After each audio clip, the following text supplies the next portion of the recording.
If you're in London, beware of ordering from a restaurant called the Italian Stallion. This is the focus group. It's the savvy side of 9 to 5. Listen. Bueller. Laugh. And learn. Negotiation. This is what you do in business. This is the focus group with Tim Bennett Staunch. and John Nash. Keep your clothes looking neat and clean. We're all business, except when we're not. Welcome to the focus group. John Nash here with my good friend and co-host, Tim Bennett. Find us at focusgroupradio.com. We're here live every Wednesday from 1 to 2. You could also download, besides this podcast, or you could watch on YouTube and Facebook Live, our Unbuttoned show, which is as a podcast we drop on Tuesdays, about 20 minutes long, 3 topics. Tim likes to say that we get a little more political in that one, I guess. A little more. A little more, a teeny bit more. And as I said, focusgroupradio.com is our URL. All our media is there, including information about us. So welcome to the week. And how are you doing, Mr. Bennett? Oh, not too bad. I have a funny story to kick us off with. Bob did a post on Facebook.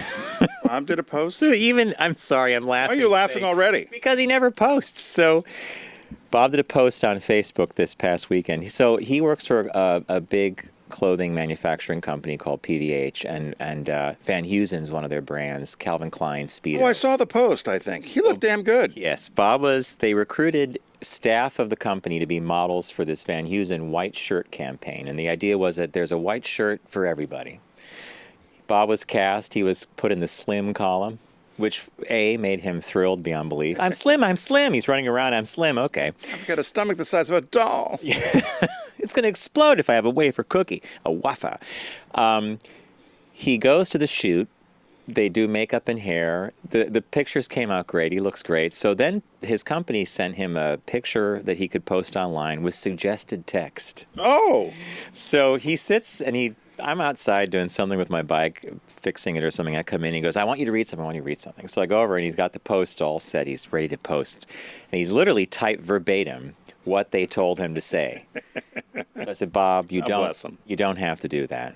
Well, they told me to say this. I said, no. As long as you say at Van Heusen or whatever it is, it's fine. I said, but you have to make it personal. No one's going to, really? So then I go away. He comes back. Now, what do you think of this? Now it's a shorter post. And he hits post.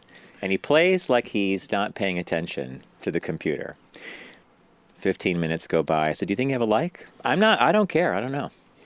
Half an hour goes by. I said, maybe you have I said, I bet Tim liked it. I said, Tim pays attention. I bet Tim either loved it or liked it. I don't care. It's not about the likes. But you better believe that the minute I turned my head, he was refreshing that page to see how many thumbs up he got. I think he got into the 20s or 30s, which, Bob... Was he happy? Oh, he was, yeah. But it was a really good picture of him. Not that he's not a handsome man, but it was a good picture. Yeah, he looked great. And I just laughed because I stood there and I said, Bob, you do know that we're acting like old people. Honey, I'm going to have the grandkids come over. We're going to do a post. Click. So that's how I start today. You said we had another post you were going to tell me about. On YouTube. Okay. So now and then I go. So we're available in audio format on iTunes, Apple iTunes, on SoundCloud, on Spotify. You could watch us via focusgroupradio.com on video we have posted there, which takes you to YouTube or Facebook Live. We're everywhere. Everywhere. But now and then media is found. But now and then I check out the iTunes page because people leave reviews. And there was a brand new. I've never even looked. Oh, you should. Well. Listeners, thank you, everybody. We're a 5-star show. Solid 5 stars. Really? Well, that's nice. It's not even 4 3/4. It's 5. I like that. So we do have a new review that's up, and I forget the person. It's a name. It's like a made-up screen name or something. But it was spot on, because here's what the guy said. He goes, love Tim and John. Love the show. Always get something out of it. Have been listening since the satellite days. But John doesn't have to repeat all of Tim's punchlines. It's a behavior that I've had for years. Really? Yeah. And Bob, I read it, and Bob said, oh, my God, it's true. So I was listening to our show after this, and you said, folks, the only reason I do it is because I'm making myself laugh twice. So if Tim says something that I find funny, I repeat it so I can laugh again. I never noticed that. Yeah, I do it all the time. And now that he said it, I gotta like dial it back. Huh. Guys, have you ever noticed that? Like I'll repeat stuff Tim says, like punchlines and stuff. Didn't pop out to me, no, but now I Yeah, probably I will. would not have noticed that. Well, I won't be doing it anymore. I would say you don't pay. I say there's times you don't pay attention. Lots of times, yeah. I remember one time on the old platform we had just discussed with Caroline probably a 3 or 4 minute discussion about the Rolling Stones. Yeah. And then you had said after we were moving on to the next thing, you guys like the Rolling Stones? And even Caroline said, "What do you think we were just talking about for the last 4 or 5 minutes?" I have to say, and we know Garrett used to be over at the old platform. One of the things I do miss about the satellite experience was when the clock hit 11, we were on. Yeah. And we were on for 2 hours. And you had Train started and there was no stopping. you had to fill you had to fill the time. And you could have funny conversations like that. Or you would just, I zoned out sometimes. You knew my game. So the old studio, Tim sat in a position where he could have command of the room. Yeah, I wanted to see who's coming and going. Far away from the door as possible. I was It was always... Romaine's seat That was Romaine's seat. and Keith's seat. And Keith, I sat in Keith, and Michelangelo sat in my spot. It was you, Michelangelo, and Derek and Frank, and then Keith and Romaine were over in my seat. It says, yeah. But I used to be distracted by ships leaving the harbor because we had a beautiful view of the Hudson River. Boys walking by and people walking by. You get distracted here. Someone walks in here, you throws your whole game off. You got to look, see who it is. It's like a dog or a cat, Yeah. right? With little, a little shiny, cat. Who's here? shiny things. Yeah. Mike and Trixie. Anyway, so what was that? Where were you going with this? I just wanted to share that that there was the post thing that happened, and because I found it to be so utterly amusing. We take it for granted now, this posting and tweeting, and to have him labor over this one thing and then click, post. Oh, there it is. I did this. This wasn't a caught my eye, but today I saw something. A friend of mine, Dave Owens, who's a writer up at the Hartford Courant, posted this. I don't know if any of you guys saw this, but a New York designer has come out with a line of T-shirts. I posted it to our Facebook page, which is Focus Group Radio Facebook page. I think it's horrible and disgusting.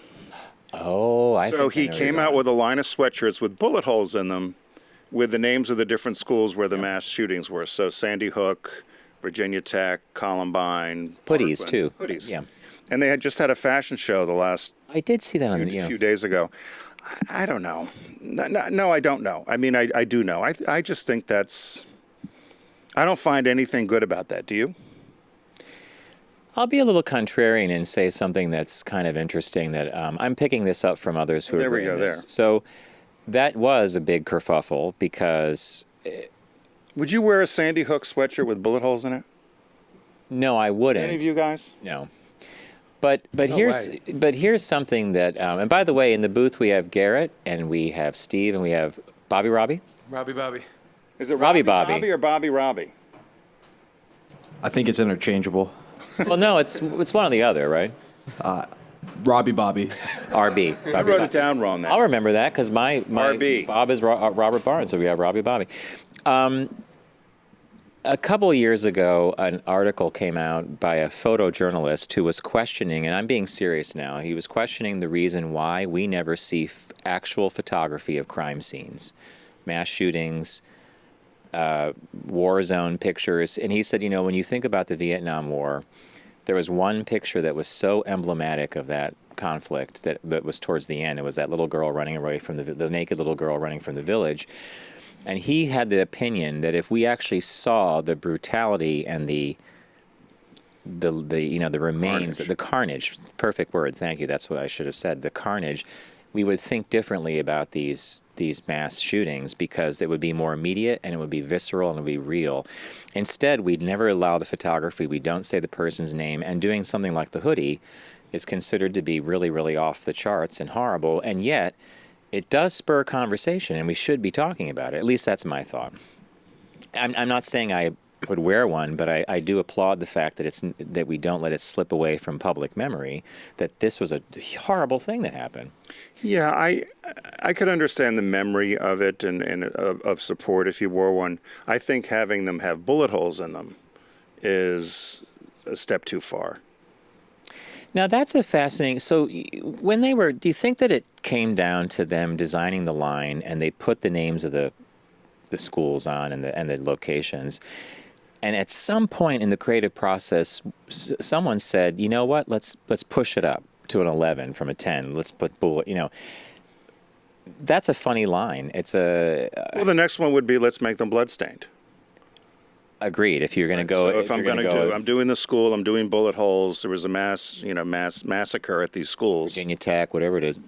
So I don't know. I just found it horrible and distasteful and disgusting and everything else. But But to contrast that, don't you find the inaction on all this horrible and disgusting? And, I do. Mass massacre, Mitch, Moscow, Mitch. I think it was NPR, and National Public Radio had a little bit on the PBS NewsHour, and it was an interviewer talking to 3 gun owners out west.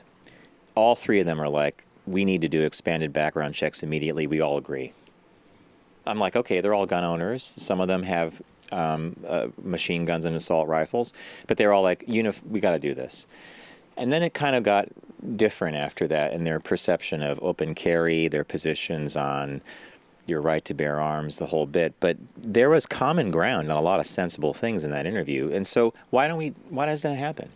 So you could be offended and pissed off by someone doing these hoodies, right? Which is fair. But I take it and say to myself, I'm offended and pissed off by our elected officials doing zip. Yeah, well, that's a whole different conversation. That's a year. It's No, it's been held up. They even talked about it today.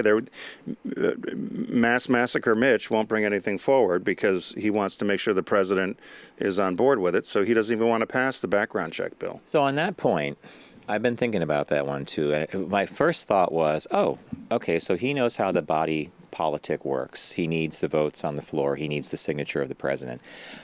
But what does Let the president veto it and say no.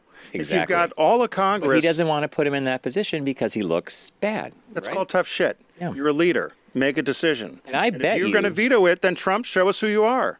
Yeah. But my guess is if it passed through, they'd let it go. Well, and I bet you there's enough Republican support for There's it. plenty of Republican support for it. Yeah. It's ridiculous. It really is ridiculous. It'll take another mass shooting, and we'll talk and give thoughts and prayers again. And on that, I'm not even sure it will, because every time we have one, this is the one that's going to move the needle. Yeah. All the talking heads say the same thing. This is different this time. It's different this time. It's the Parkland kids who are now the youth moving and mobilizing. Now it's this. Now, I think the most effective thing that came out of some of the discussion was Walmart deciding to not carry certain ammunition, and saying to their customers, if you have open carry, you don't come in. We don't want you in the store with that, showing to other customers. And then it's unnerving. And then another bunch of companies followed suit. But yeah, that was an interesting thing that you brought up. So that was a friend that posted that, who wrote it to Harvard? Yeah, there was a friend of mine I went to college with. He's a journalist. He reported on it. Yeah, or he posted it. It was in his paper, the Hartford Courant, and he posted it this morning, and I saw it, and I was just shocked about it. His title to there was "The World's Full of Assholes." Was kind of his play on it. Post. All right. What caught your eye officially? What caught your eye? Here's what Tim and John found. This also came from a listener, Marianne in Chicago. You know Marianne. Oh, thank you, Marianne. So it was posted on her Facebook site, and I thought it was a joke because let's just say what it is. It's Augustin's Farms funeral potatoes. So I thought it was a joke, and then... It's not some foreign language thing where it's available and they got this English... No, it's funeral potatoes, as my grandfather would say in Canada. Funeral potatoes. Potatoes. So, now, when I was at Subaru, Karen Allen, there was a little bar we would go to in Collingwood, New Jersey. Now, why is it escaping my mind? But we would go there, and they had funeral chicken. And so they always made this chicken dish whenever there was a funeral. And so it got nicknamed Funeral Chicken because every time there was, and even when they had my going away party, they ordered funeral chicken. All right. So this is called funeral potatoes. So I'm like, this can't possibly be. So I did a little research. So this Augustin Farms is a brand which calls itself the leader in emergency food storage, survival gear, and water storage. And the bagged potatoes they have a shelf life of 18 months. You can get them at Amazon. You can get them through Walmart. Sells them right off the shelf. A year and a half, right? You know. It says the traditional casserole, funeral potatoes, has become a pleasing favorite at funeral luncheons, church gatherings, family dinners, and holiday meals. I'm going to get you a bag. Please do. All the essential ingredients to create a hearty classic dish are right here in one convenient package. Make it your own, John, by garnishing it with, get this, cornflakes, breadcrumbs, bacon, jalapenos, and more. You mean? See if you're paying attention. I am. I didn't. I don't want to repeat your punchline, but you mean jalapenos. Jalapenos, jalapenos. With August and Farms funeral potatoes in your pantry, you'll get the delicious goodness you love in one easy to prepare recipe. Just add water. It's 100% real potatoes. Makes a 9 by 13 casserole. Top it with cheese and cornflakes. I am. What do you boys think of the funeral potatoes? And guys, I'm down. You know that hey Steve, could you put that picture back up again? Who is pouring the potatoes out of the bag? Oh, I found that online. I don't know. It looks like a witch. Looks like some witch Witchy or a poo. claw. If you see that? Funeral potatoes. OMG, right?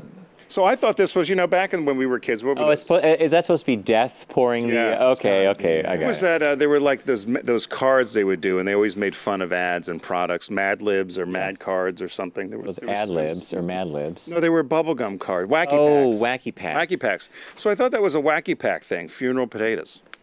But no, it's real. Mine is kind of in a similar, like, can't believe it's real vein, but this ended up not being real, but funny. A YouTuber scammed his way onto a food delivery site with microwaved meals. So a guy named Josh Pieters, Pieters, got the fake restaurant, the Italian Stallion, onto a UK site called Deliveroo. Giddy up. His microwave meals were actually delivered to customers. London-based YouTuber Josh has played the food delivery platform Deliveroo, having registered his apartment as a restaurant and sold microwavable meals per a report from Insider. He exposed the scam, which he did with friend and magician. Hey, they should have done some magic when they deliver stuff off. Archie Manners, in a YouTube video uploaded on Saturday. Prank videos like this one are pretty standard for Pieters, whose popular uploads include I tricked influencers. I like this one. He did a video called I tricked influencers into promoting gravel. So what did he actually do? All right, so here it goes. After Pieters and Manners registered the Italian Stallion as a website and official company and made some social media accounts, they tried to get Deliveroo listing Pieters' apartment building as the restaurant's address. Despite a missing hygiene rating, the restaurant, in air quotes, was given the go-ahead. So despite having a picture of a TV personality named Gemma Collins as the chef on the website. So they took a woman off TV and they said, here's your chef. So they made up this food delivery. Yeah, the Italian restaurant. And it was delivery only. And an AirPod as feta cheese. So part of the photograph had this little AirPod. It looked like it's supposed to be feta cheese. And no food hygiene inspection of any kind. Deliveroo was happy to get us going. So I got them going. Soon enough, orders started coming in, likely due to a 40% off promotion on all of the Italian Stallion's food. In the video, Pieters and Manners scramble as they read package labels, run the microwave, and assemble meals in plastic containers. So as to not scam anyone too badly, Pieters and Manners provided the microwaved meals along with a note explaining the joke, as well as enough cash to cover the entire order. The Italian Stallion is now dormant. Well, what a brilliant idea. Yeah. So they took frozen food and they pretended Zapped they were it, some put it in restaurant plastic delivery. containers, and sent it out. That's a great idea. I think we should try something like that. You know, I thought you'd say that, and I felt the same way. I thought, wow, this is sort of clever. Yes. They totally scammed. Not only, they had to, like... Wasn't it England, too? It's crappy Italian food there anyway, so nobody would know. They're just happy they got a meatball. Bad food, yeah. Happy they gotta... Yeah, I was going to repeat yours. I was going to repeat your punchline. Happy they got a meatball? You can say it. I can't. I can't repeat that. Oh, that's what you mean. That's I exactly. don't think that's repeating a punchline. Yeah, but that's because you've known me like since I was 10. and it's apparently a verbal tick. So we'll, all right. Well, that was a good one. I like that one. We could do that. Maybe we could do our own delivery thing. You'd have to think of the name of the restaurant. Well, Italian Stallion wasn't very good. Do you think so? I don't think It I'd might as order well from be them. that Rocky ran the place, right? Rocky. Rocky. We'll have to come up with something. I think that's a good one. Adrian, order the food. Business birthday. Everyone does celebrity birthday greetings, but the Focus Group is the only show in the universe that celebrates business birthdays. This would be one we put in a book, John. Her name was Deborah Jane Siver. You know her as Debbi Fields, the founder and spokesperson of Mrs. Fields Bakeries. Seriously. Additionally, she's Okay. written several cookbooks and makes cookies. She's a resident of Tennessee. She moved to Nashville in 2014. Her husband, David Ross, recently died of cancer. He was the CEO and chairman of the Holiday Corp and Harrah's Entertainment. So she was, in 1969, she was a ball girl for the Oakland Athletics. I can't. So she chased balls that would go down the, out of bounds and foul territory. So she got $5 an hour for getting the balls. Chasing the balls. Okay. Chasing balls, she got $5 an hour. That's not bad. Anyway, she took her money, and she would buy real butter and ingredients for cookies, because she thought cookies should be made with real products, not margarine or anything. So she instituted a milk and cookies break for the umpires there at the Oakland A's back in the late 60s, early So 70s. after all the balls were run after and she was- collected, yeah, They work up a sweat check chasing all those balls. yeah. So she took her $5, and then she would go and buy real goods and make cookies. So here, I think this is quite sad, though. So at the age of 19, she married a 29-year-old Stanford grad named Randall Keith Fields. And he was founder of a financial and economic consulting firm called the Fields Investment Group. And that's how she got her last name, Fields. So she said, my husband was trying to start an investment firm, and I was very happy being a housewife. Can you imagine this? Listen to what happened to her. She said, one night we went to dinner at a beautiful, intimidating home of one of my husband's clients. The man asked me, what do you do? Oh, I replied, I'm just trying to get orientated. So the man got up, pulled an enormous leather-bound dictionary off the shelf, put it on my lap, and told me, the word is oriented. If you can't speak the English language, you shouldn't speak at all. She's at someone's home for dinner. She said, incredibly embarrassed, I was sitting there in the library with tears streaming down my cheeks. I realized at that point I wanted to be somebody. I could hear my father's voice telling me that wealth was doing what you love, and if you love what you do, you'll be successful, and I loved cookies. So that night, I gathered myself together, and I set out to become somebody. Now, can you imagine being at somebody's house and them doing that to you? And what did the husband do? Well, that's the missing piece, but I do love her father's. Wealth is doing what you love. Right. Okay. That's a little silver lining to that. Nasty. So she set out. There's better ways of correcting someone. You don't do it. Yeah. You don't have somebody in your home like that and make them feel uncomfortable. Or you didn't even have dinner yet. Or you do it with me. You say the word correctly, and either I ignore you or I don't. But you keep saying the word the right way until I figure out that it's not the way I'm saying it.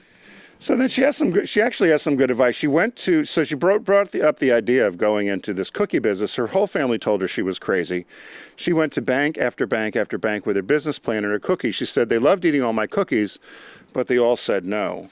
And she said, I got up every day and went to bank after financial institution after financial institution.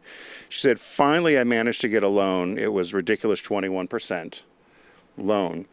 But Gouging. She was gouged, but she got the money, right? But she got the money, and she said, the advice the banker gave to her was, even if you have a good product, if nobody knows about it, you need to let them sample it first before they buy it.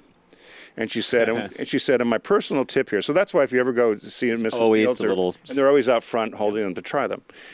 She also said, for any entrepreneurs or people looking to try to find a loan, small business trying to find a loan, I thought this was great advice. She said, find the nearest banker ready for retirement. She said, that person, he or she, is less concerned about the technicalities and more interested in following their heart. So they're more likely to loan you the money because That's a Sherlock Holmes game. I mean, you walk into a banker. I mean, she every day. So where was she at when this was happening? Where was she living at? California. So whatever the radius was around her Oakland's home, right around San Francisco. she would Every day. tirelessly and with enthusiasm. And by the way, if any of you own your own business, or you work for a company, you're not enthusiastic every day, right? But she No. had to be on to do this. Yeah, it was from 76. It took her 9 years. To get the financing? Yeah, she went around. She began her business in 77. Yeah, and she got married. No, I'm sorry, it took her a year. It was 76 to 77. So then she also said. So her first day they opened, they didn't sell much. So she took the banker's advice and hit the streets with the cookies and ended up selling $75 worth that day, which they were delighted. They also asked her if there was anything else that she learned. She said that feedback needs to be immediate. You can't wait to do research, particularly in food business a month later. She said you got to get it done in real time. If something's not good, you need to take care of it right away, which I thought made a lot of sense. She also said never ask a question of anybody when they could say no. So, when you go into a store, can I Interesting help you? point. No, I'm just looking. She said never ask anybody in the business a question. So you never want the. I wonder how she. She said she gave an example. She Okay. said when I call a hotel, I don't ask, can you give me a discount? What does she say instead? So she says, first I call and I ask for the name of the person I'm speaking with, and I say to them, can you direct me to the person who can give me the lowest price for a room? I like that. She said, when I get to that person, I ask that person if they have the power to say yes. They tell me they are, and at that point, they've already agreed. Hey, I just haven't asked. I agree with you. She needs to be in our business birthday book. Right. And then she has one more thing, final word of wisdom. She said the American dream is true, but it really takes hard work, and you have to constantly persevere. She said even the word impossible says, I'm possible. Okay, so Debbi Fields, I like this. I initially didn't like her because I saw her picture. She was homecoming queen. She Now, was prom queen. By the way, I thought you were going down a different road with her husband. What'd you think? Well, I think if I replay this in my head, you were disappointed that he did not rise to her defense. At least that's how it was. It didn't say he did, so I assume he didn't. And they're All right, divorced. but they're still together. No, divorced. Okay. So, Yeah, I'm sorry, I didn't say that. So she divorced him. all right. She actually divorced him. She waited a while. She divorced him in 97. Oh, so they were married a good 20-some years, right? Right. Oh, I'm sorry. And then, yeah, right. And then she put, I took off the headline. Anyway, Debbi Fields, she opened up 600 and some stores, sold them for $450 million in the 90s. Good job. And I hope that was after the divorce. Doesn't say that. I would love to know that, because then that husband would go all the way back to that dinner party and say to himself, Remember when? Yeah, exactly. Remember when? I thought it was sad. I don't know. I just thought that was really. I can't imagine going to somebody's home and having them make you feel so uncomfortable like that. Okay, but you and I have been in situations where we've been at dinners in people's homes where something has happened, and as a guest, you're like, oh my God, I can't believe this just happened, or I'm uncomfortable. Yeah. But you don't ever do that to someone. And look, I guess there's a better way of doing it. If you took her aside and said, "Hey, Debbi, the pronunciation is oriented." I guess it still sounds kind of demeaning. And I had a friend that used to correct me all the time. Is no longer a friend. Enough said. Enough said. Right? Yeah. Right. All right. If you are a fan of the Focus Group, then you most certainly are a fan of Deep Discount. They have been a partner of ours here for a while on the show, and we encourage you to visit their site by going to focusgroupradio.com and clicking on the Deep Discount logo, which is a shark, but it always gets a pirate. Arr, the shark. So right off the bat, we want to let you know that Deep Discount is carrying the new Sega Genesis Mini. It's arriving, so our show today is the 18th. It's going to be available tomorrow, Thursday the 19th. So get ready to order. Pre-order it. You pre-order it. It looks like a super cool thing. So it's the Genesis console that's been miniaturized. Out of the box, you can plug it directly into your TV. It comes with all the cables you need and the controllers, and it comes with, and Garrett's playing all these games. Yeah, so it comes with all these games that, when we were younger, these are the kind of games that I could actually play and win. Let's put the win part on there too. Games like Sega, let's see, Sonic the Hedgehog, Street Fighter, Gunstar Heroes, Road Rash, and of course, Tetris, one of my personal favorites. I love Tetris. So Tim thinks this is a very, this is a giftable. Well, I think for a person of a certain age, which would probably be a tad younger than us, Yeah. because this was a little, we were We were in college, yeah, but this was still a desirable thing. Oh, yeah, very much desirable. But I would say if you had somebody in your life that had played these things where they used to have to load up the cassettes or whatever, these all come preloaded. It's all ready to go. You just plug it into No your cartridges, set. no nothing. It's Just hardwired. plug it in and go. And there's 42 games, I think. Yep. And so head on over to Deep Discount to check out the Sega Genesis Mini. It goes on. It will be available. You could pre-order it, but it will be available tomorrow, the 19th, and from that day forward. All right. This is also Criterion Month here on the Deep Discount segment. We love the Criterion studio. When they release a movie, or when they re-release a movie, they often do a really great showcase. They'll do a clean print, great audio, and it's, in my opinion, it's the, here's a fancy SAT word, Tim, the ancillary matter. The stuff surrounding the main thing. Back of stage interviews, storyboards, talks with the director, and that really showcase the creative decision-making process behind some of the movies that we all love. So head on over to Deep Discount, check out their Criterion section, and they gave us some discs to give away this month. And what we're going to do is this. We're going to play an audio clue. It's a game called Pick That Flick. We used to do it on our old platform, and boy, everybody's very clever with movies. So we're going to play an audio clue. If you know the name of the movie this came from, send us a note to letters@focusgroupradio.com, letters@focusgroupradio.com. Include your address if you don't check your email too often, the email that you use to let us know that the name of the movie. In particular, there's a listener named Josh who won one of these things but didn't include his address, and I haven't heard back from him, and I'm waiting to send him a copy of Clute from another week ago. So, Garrett, let's play that clue. Well, where is she? Look, this is her daughter. Well, do you know where she is? Do you know when she'll be back? Do you know anything? I finally know a movie. That was chosen for Mr. Tim Bennett. If you need the clue again, just rewind or go back a little bit on the scroll bar. But that was chosen by Bob and I for you. Really? Yes. I'm not sure I would have picked that clip, but... It's the end of our Criterion giveaway, so I may be generous and say that the first 2 or 3 people that get discs or will get socks or something like that. And what's the release this week? And I loved your face when you said, "I finally know a movie." The release this week is something that I'm dying to see because I love all of his documentaries. It's Ken Burns' Country Music on Blu-ray, and there's actually been quite a bit of promotion around this. And it's an 8-part, 16-hour documentary series that chronicles the history of this unique American art form. And I always used to say that country music is really what separates us from the rest of the world, I think.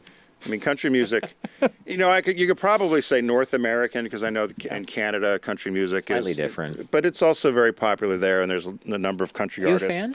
But I love country music. Okay. But I'm not sure there's a lot of country music around the world has its roots in America. And of course, it's what Ken Burns, I'd seen an interview recently, and he talks about how a lot of the origins come from all the different cultures, particularly that make up the South and even parts of, he talks about Halifax, Nova Scotia, with the Creoles, people that had moved down to Louisiana.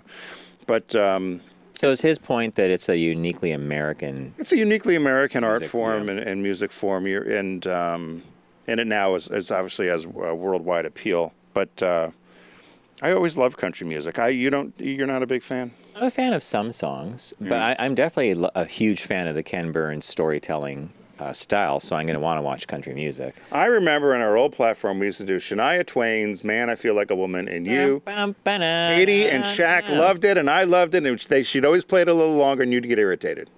They did it on purpose. Well, why didn't you like the song? I heard it too much. It was overplayed. Oh my goodness! Dun, dun, dun, dun, dun, dun, dun. Let's go, girls. So that's the clip of that's the release. New release, yeah. So head over to focusgroupradio.com and click on the Deep Discount logo. Start shopping away. Be sure to pick up the Sega Genesis Mini, which goes on sale on September 19th, which is Thursday tomorrow. Or if you're time shifting, it's available now. And Time shifting forward, then rewind and listen to Pick That Flick, and get something from our Criterion showcase, and or a pair of socks if too many people win the game. And then the new release this week is Ken Burns' Country Music on Blu-ray. Garrett? Thanks, Deep Discount. We're going to take a quick break, and when we come back, we've got a shop talk and then another surprise in store, so stay tuned. You're listening to The Focus Group with Tim and John. Learn more at focusgroupradio.com.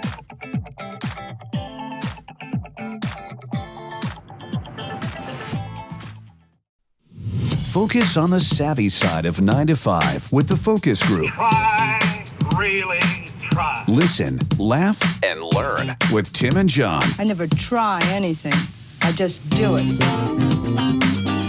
Hey, it's John and Tim here on the Focus Group. Thanks for sticking with us. FocusGroupRadio.com is where you need to go to find out all the information about our show, audio and video platforms, including another audio podcast we do on Tuesdays called TFG Unbuttoned. And it's a little bit of me and Tim off the cuff with 3 immediate stories. Drops every Tuesday. So as Tim teased before the break, we have a shop talk here. It came out of the New York Times from their advertising section, which, if I could just sidebar for a minute, you remember when we actually had an advertising columnist at the New York Times? Who was that? Stuart Elliott. We haven't had him on in a while. We need to have him on again. Stuart was the advertising columnist for when I first began my career in New York City in advertising, and he retired about 2 or 3 years ago. And frankly, as Tim and I like to say, if you made his column, you really made it. And I got to be in his column 2 or 3 times. I think you were in a number of times as well for Subaru. And he's just a super cool guy. But there was a piece that came out in under their advertising title, but they don't have a dedicated column anymore. And it's called Underwear Ads Lose the Macho: How Marketing Has Embraced Real Men. Okay.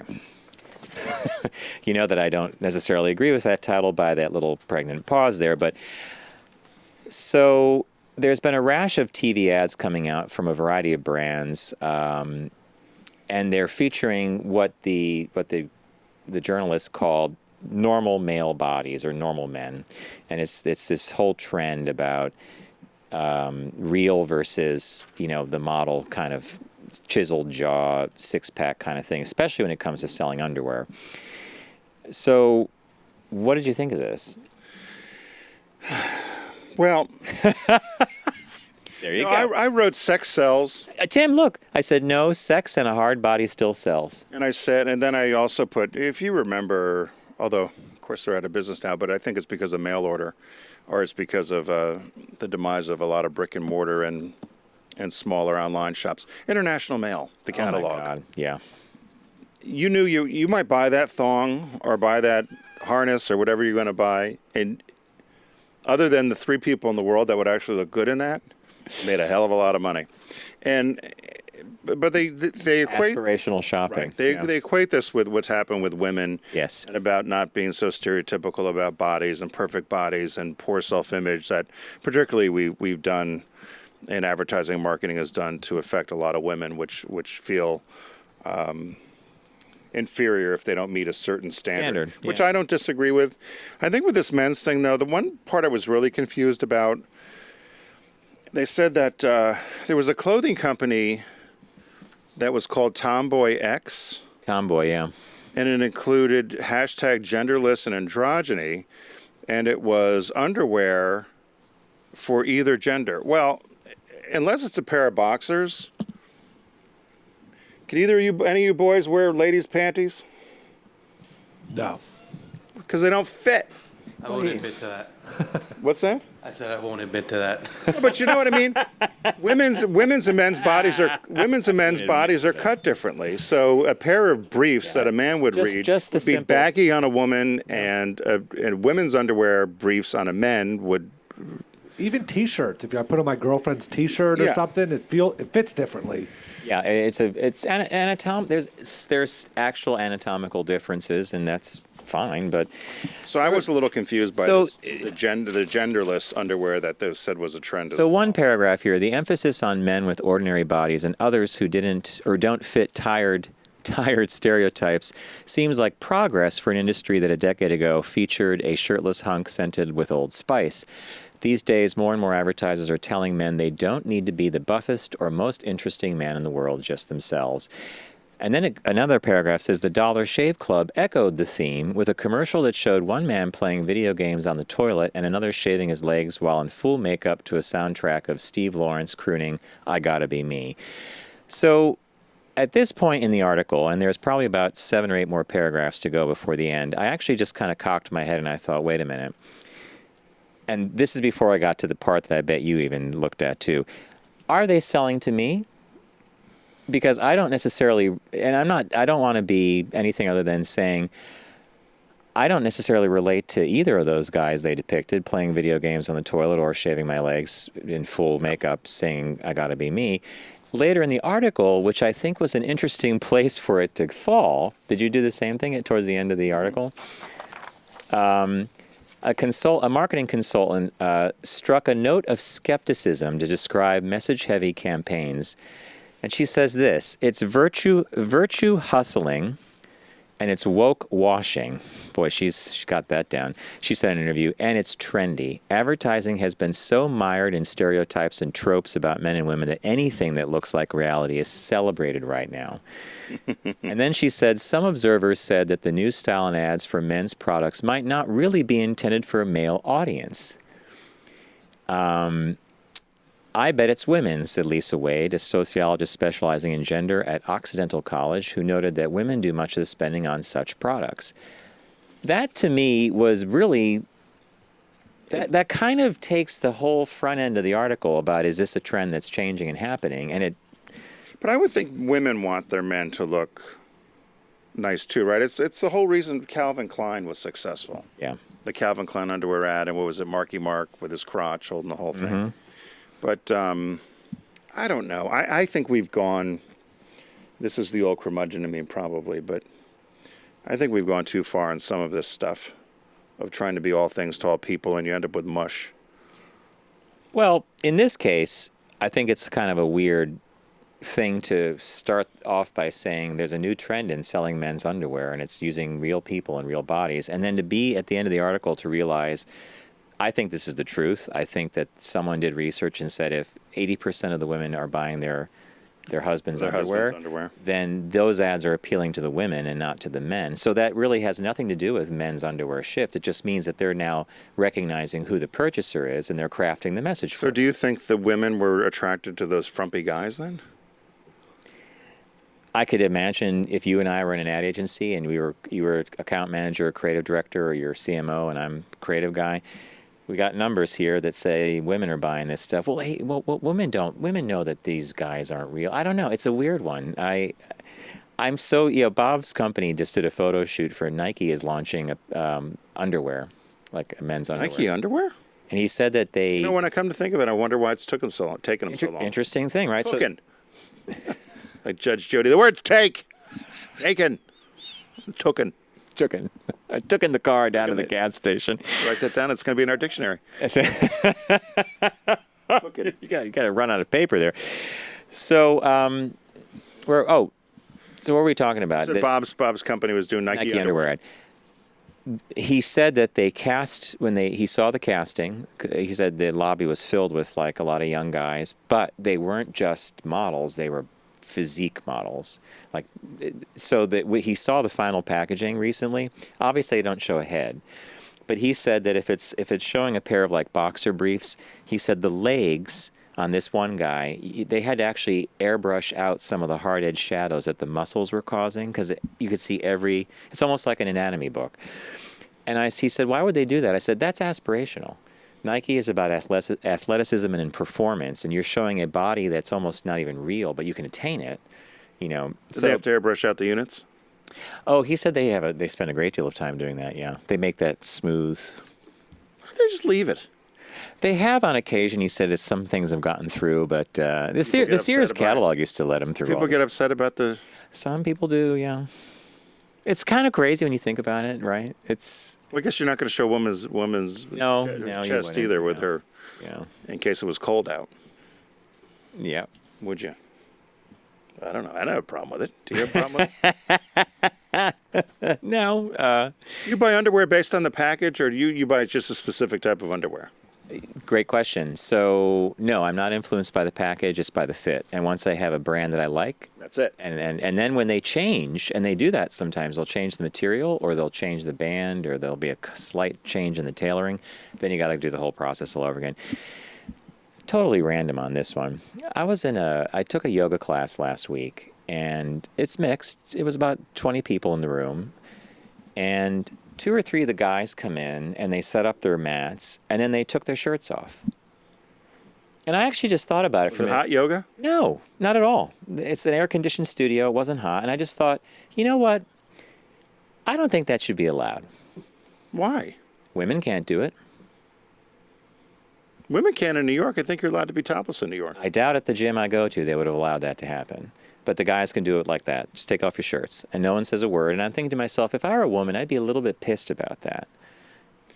If you're a woman and you got boobies, you can't do the downward dog, whatever. They'd be bouncing all over. Well, let's say a woman has like a sports bra on. Well, she could do that then. You know, a sports bra, right? Yeah, She well, could then take got to off- hold them together. But would you off- let her take her bra off? I wouldn't. No, my point is that, you know, they don't even have those options because culturally it's okay for a guy to do it. It's not okay for a woman because we're such a prudish culture. You were just talking about underwear ads and women. And I understand in New York you can be topless on the streets, a woman. it is legal, yeah. But I So don't, if she wanted to at the gym, I'm sure she could drag out her 38 longs and do yoga. But I don't know if, you know. oh boy, oh boy. Were you upset that the boys took the shirts off? Not at all. It was. But you thought it was not I just good? thought it was kind of. It was kind of like if it I'm was. surprised they did too because it doesn't sound like this was the kind of place to do it. It's not hot yoga, and it was. Did you do hot yoga? No. You know the reason why is. No, I just wouldn't do it. What about, is that the same as nude yoga? No, that's even different altogether too. Would And you do nude that yoga. one? No, I have no desire. But it to stinks. Did you get sweaty and hot? Don't you think? You boys do yoga? I do goat yoga. What Have you done that? No, what you're is lying. goat You're yoga? totally lying. That's where you go to a farm and the goats walk all over. They're baby goats and they walk over. Garrett, that's hysterical. That's good. I like that. Steve, no yoga? No, never. I would do it. I just never actually do it. I want to do it too. Richard's talked about I'll tell you a quick yoga story. So I'm in class one day, and there's this handsome, very polite guy comes in, beautiful physique, in great shape. He sets up next to me, says hello to my friend Chris, this woman I see in my class now and then. She's a great. And we're chit-chatting. Class starts. We do and he had not really done yoga. He knew some of the basics, but and it's an athletic class. We were moving along. End of the class, he's sitting there. We're rolling up our mats, and I said, "Did you enjoy class?" And he goes, man. He goes, "This thing has whooped my ass." He goes, "And I work out." I said, well, what do you mean? He goes, "I didn't know you needed all that core strength and leg strength, and it's a workout. It's hard." Oh no, I would like to do it. Do you have your own little mat? No. The studio has the mat. What do you wear? Shorts and a t-shirt. You have to wear like a jock or something, hold it all in? No, if you're wearing Just your little shorts? underwear, your underwear is fine. Shorts and a yeah. t-shirt. Yeah. Okay. Any special shoes or you're barefoot? Barefoot, and if you're going to ever do yoga, anybody, do a fundamentals class first. Just don't walk into a studio where they say everybody's welcome. Make sure you do fundamentals first. You do the same thing every time? Or it depends on the instructor? The instructors change it up, but I go to 3 different instructors, and they're each extremely different. One that I really like a lot, this guy named Nick. Every time I go, he's got something else going on, and it's a fun class because you follow the instructions, and you're like, how did I get into this pose? You know, it's Ever interesting. release, do a little gas or something? No, I haven't, but I have heard that. You know, What do you do? Yeah, I laugh when I hear it. Yeah, I'm sorry. I am such a child that a fart joke is. I'm gonna always laugh at that. I even do in the bathroom. If I'm in a public restroom and I hear somebody fart, I laugh. Why wouldn't you? All right, to wrap up the show today, Tim was. My mother's listening. Sorry, Mom. Oh, come on, Mrs. Bennett. She knows. Did you distribute the cookies to Yes, the... I did, to the boys in the booth. What do we have? What's our flavor Robbie, today? Bobby. We have something that I am dead curious, and I'm going to definitely take some of these home for Bob. One of our favorite flavors, Oreo mint. Oh, thank you, Steve. Mint chocolate chip. From Baskin Robbins. It's Baskin Robbins branded. Oh, so did you have one yet? I haven't had it yet. All right. You thought it smelled like. So, guys, you're going It to. smells like a Baskin Robbins. It smells like the Girl Scout cookies, too. It smells a little like that kind of. The Girl Scouts mint chip, mint thins, thin mints. Thin mints.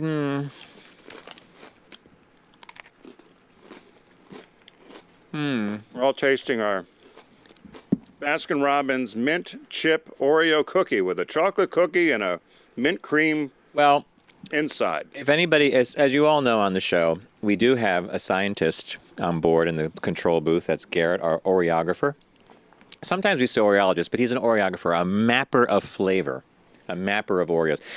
And we go to him first because he's the guy that knows these things. I'm curious to hear what you're gonna say, Garrett. I didn't know Crest made Oreos. Oh! This man has no class. I'm You know what? I'm just never a favor of mint and sweet.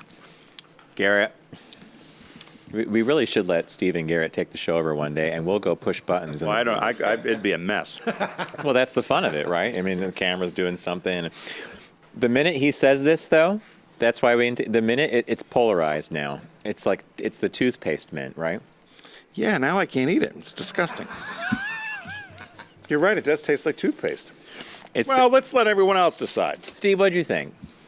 It needs to be cold. I like the ice cream, but that wasn't that good. That wasn't. All right, so it's like mint chocolate. Okay, like mint chocolate chip ice cream. Yeah. Okay. It was like, not good. Not a fan. Did Robbie Bobby try it? Did he get a chance to try it? What did you think, Robbie Bobby? I actually really liked it. I thought it was refreshing. I thought it was good. I wouldn't mind it after a meal. You kind of walk away with fresh breath. I liked it. Boy, he Bobby gave that a great and it was almost I'll like give it a 10. You can dance to it. It's got a good beat. Like the old Dick Clark American Bandstand. You can dance to it. It's got a good beat. And you get and I like it's almost like a palate cleanser. What did you think, John? I think it's just meh, meh. It's not. It's for me. It's in the middle of the road. It's like I've had better. Okay, so I was going to say over the years we've tried. God, it's had to be 50 flavors of these Oreo cookies. Is there one that stands out still for you? I still like red velvet. I still like birthday cake, the vanilla cookie, and that's one of Garrett's favorites. And other than that, there might have been maybe s'mores, I think, if I recall correctly. We should have a list of these things. I liked the lemon. Oh, I remember the lemon, yeah. I liked the pistachio. Didn't we? Oh, the thin mint. They were the thin. Yeah. They were the thin ones. Pistachio ones I really liked. And I think for me, those are the two that I like best. And just the regular old Oreo thin ones, I think, are good. I love the thin. Well, they're tricky. Well, yeah, I'll have 8. Or I'll have a whole sleeve load. A tube, a sleeve. I was surprised these came out because there actually is a mint one. There is. This is mint chip, and it's obviously co-branded with Baskin Robbins. So I'll just throw us back to last summer when we did our ice cream trip. Was it last summer we did the ice cream road trip? And we had some of the best mint chocolate chip ice cream I've ever had. We were in the Amish. We were the Amish. We were heart of Pennsylvania Dutch country, right? Yep. And if I compare that flavor, it doesn't even come close. Cold or just in the form of a cookie, they nailed that mint flavor. Really there's a new Pennsylvania ice cream trail, but it's a little further west. Towards Harrisburg? Yeah, a little more. They had a new route this. Are they trying to make it harder to get the T-shirts and the scoops, I guess? I don't know, but I one of my favorite T-shirts, by the way. It is a good T-shirt. It would be fun to do again, but you'd have to. I thought if you were a family with kids or something, it'd be a great adventure. Other for stops. 4 or 5 weeks, you could do every Sunday. Let's go for ice cream instead of doing it all like let's. So say if you're 3 in a based day. in Philly or Allentown, you could say Make an adventure of it. Okay. We're going to try these 2 or whatever. You map it out. You were a bit aggressive. We did 12 of them in 2 days. 6 dairies per day. Each day. I remember by the. It was hot. It was about 1,000,000 degrees out. It was 102, 103. We would Vanilla was the standard. We had to have vanilla everywhere and see who had the best vanilla. I remember the very last dairy, you and me and Brian Roman. Ugh. Brian, I remember Brian going, do I really? Like Chester County or something. You guys, do I really have to? Chestertown, yeah. We're half-heartedly scooping. We're like, yeah, it's good. But Well, first stop, I think we got sundaes and ice creams and all this stuff. And then by the time we got to the end of the trip, it was like 1 cup of vanilla, please. we're tired. It was very tiring. Yeah. Just going to try that. And then we recorded the show in your living room. And I had us framed up. Guys, you would appreciate this. I had it framed so that you see us sitting in these chairs. But what I should have done is frame it from the waist up because everybody was obsessed with the fact we were in shorts. Yeah. And maybe some things you could see in the shorts. So, you know. Oh, I didn't know that. Yeah, there was a couple comments. Not bad. They were like, oh, we get to see this. Everyone's looking at the basket. And it goes all the way back to the underwear story we had. Sex sells, right? Well, thank you. So the mint chip is kind of other than Robbie Bobby liked it. All right. Well, next week we're going to try maple cream. So I'll let the cat out of the bag now. Don't make a face. It might be good. It might be good. Yeah, I'm all for it. It's going to be delicious. Okay. Next week, another Oreo taste test. Hey, thanks for joining us today. Thanks to the boys in the booth. Thank you, John. Thanks to our friends at Deep Discount. Be sure to, you can pre-order today the Sega Genesis Mini. But if you are time shifting, which most of you do now, it's available if you go to deepdiscount.com. But get there through focusgroupradio.com and click on their logo. Start shopping away. John did a Pick That Flick this week. So if you missed it or you're coming in late, rewind for your chance to win something from the Criterion Collection. And the new release this week is Ken Burns' Country Music, which we all want to see. So remember to don't text and drive, arrive alive, and we hope everyone has a good week.